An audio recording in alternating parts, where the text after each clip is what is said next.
si Atty. Kong. Ayan.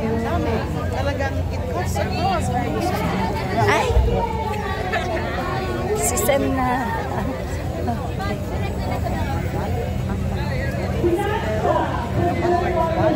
hindi naman ibig sabihin. Ito ang ating mahal na Atty.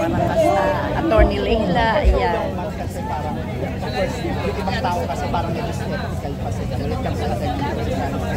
Wala naman daw nangyayari. Pero this time, hopefully pa, parang may some sense of hope ba from us. Napakinig yung gobyerno this time sa panahon. Yes, wag dapat yung ganun ang isipin. Kasi kung ganyan wala yung mentality natin, wala namang mangyayari. Eh di walang mangyayari. Kailangan talaga meron tayong gawin para mangyari yung gusto natin mangyari. Yes, ano yun? Reforma at pananagutan. Diba? Attorney, si Aling Marie po ito.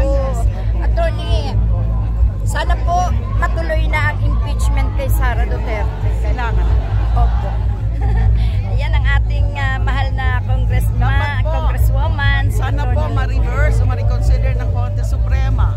At kung sakasakaling hindi po mangyari yon, hintayin na lang po tayo ng ilang pang buwan at para pwede tayo makapag-file muli ng panibagong complaint. Hindi dapat siya makalusot. Kung iniisip ni VP Sara na nakalusot na siya, nagkakamali po siya. Attorney. Tama, attorney. Narito po kami para isigaw, impeach Sara. Hindi po kami titigil, attorney, hanggat hindi na i-impeach si Sara Duterte. Ayan. Laila. Attorney Lay po ay ating tanong regarding sa impeachment. Ayan. Attorney, thank you so much po. Ayan. Si Kong Teddy. Si Kong Teddy. Lalap si Kong Teddy. Kong Teddy! Hello po! Andito uli ako. Kasama nyo. Ayan po si Kong Teddy. At dito po silang lahat na ating mga mahal na politiko na talaga namang katuwang natin sa pakipaglaban. Ayan.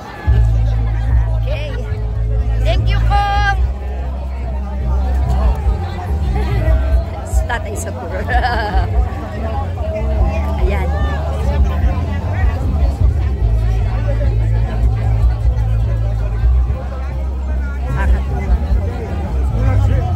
Si Tatay sa tour Campo ang kasama ni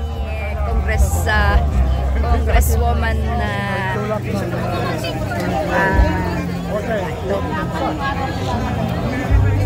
salamat din. Hi, kumusta po? Sana po lagi kayong malakas at lagi kayong kayong aming kayong aming inspirasyon sa paglaban. Kayong aming idolo sa paglaban. Salamat naman. Matatag, po. Walang kinatatakutan. Para po kaya po siguro ganito rin ako katapang. 66 years na ako aktivista. Opo. Ako po 5 years na po akong vlogger at nag-a-activist din kasama ninyo. Since po 2019. Mula po nung itatag ni Duterte ang terror law. Nakipaglaban na po si Aling Marie. At yan po, sila Gabriela Miss Sara Ilago, kasama po nila ako dati. Tapos si Kong Franz po, nagkasama kami sa Pampanga. Opo. Noong nagkaroon po doon ng Quadcom. Investigasyon ng Quadcom. Naging magkasama po kami. Then, lagi ko po kayo sinusubaybayan. Para po na-update ako sa inyong sitwasyon. Kasi alam po naman namin kung ano mga ginawa sa inyo, kung ano mga pinaparatang sa inyo. Kami po yung lumalaban para sa inyo. Thank you, Tay. Salamat po. Okay, Bunso. Sarap mag-interview sa mga ano natin.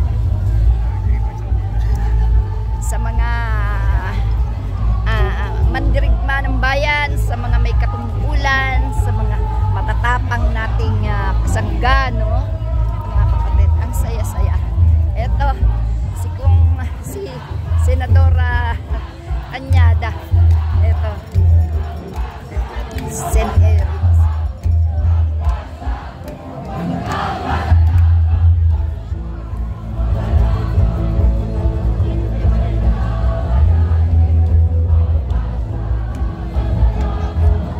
Sir, papik naman si Aling Marisoy yung ano po tayo?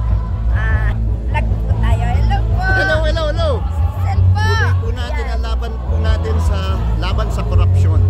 Importante. At hindi dapat nagtatapos dito lamang sa September 21. Yes po. Laban po. Laban na po tayo, sabi ni sir.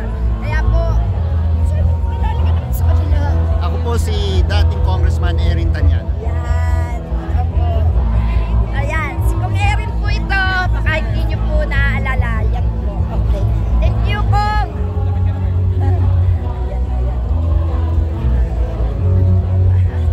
So, mga kapatid, dami-dami nating chika dito, no? Kailangan para makita nyo lahat.